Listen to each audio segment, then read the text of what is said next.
Yanzu aka samu rahoto cewa tsohon shugaban rundunar sojojin Najeriya Tukur Buratai ya fito ya bayyana cewa gwamnatin Najeriya ya kamata ta ɗauki matakai kwakwara domin kawar da 'yan ta'adda, har ya bada shawaran cewa kamar yanda gwamnati take iya bi da jami'an tsaro suke iya bi su gano yanda talakoki suke zama da kuma iya kama wanda suka shahara a kafafen sada zumunta irin su TikTok, wanda duk content creators in suka yi video ana iya bi a kama su. Tukur Buratai ya bada shawaran cewa wannan hanyar da aka bi aka kama su ya kamata a bi wannan hanya domin a kama waɗannan masu garkuwa da mutane, kasancewan sun addabi mutane. Gashi yanzu har ya kasance sun kama tsohon darakta mai yada labarai na rundunar sojoji, har ya kasance kuma sun ƙara tafiya da yaran makaranta da malamansu a jihar Oyo State, wanda yanzu hakan nan mutane a jihar Oyo State an kukkulla makarantu ana gudanar da wato zanga-zanga domin cewa in ba sako waɗannan yara ba tabbas bara buɗe wannan makarantu ba, kasancewan ran yaran nan da malaman nan yana da matukar muhimmanci. Amma mutane sun ga kamar cewa gwamnatin Najeriya ta fi ba da hankali da mahimmanci ma wato zaɓe da yake zuwa na shekara ta 2027,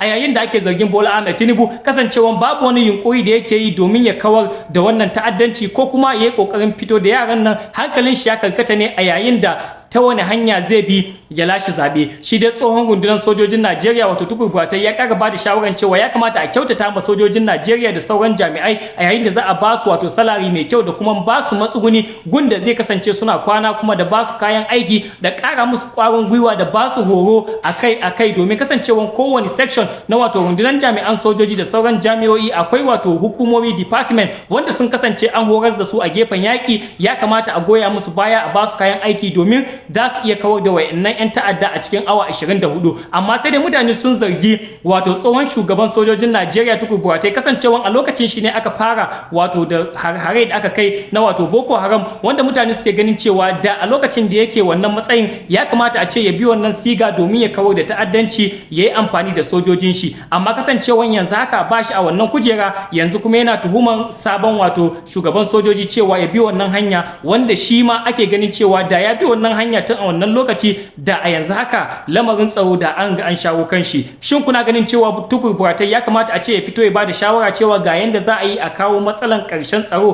ko kuma kuna ganin cewa a matsayin shi na tsohon soja wanda ya kasance kuma an yi wato Boko Haram a lokacin shi, bai kamata ma a ce ya bude baki yana magana akan abin da ya shafi tsaro a gefen Najeriya ba? Menene ra'ayinku?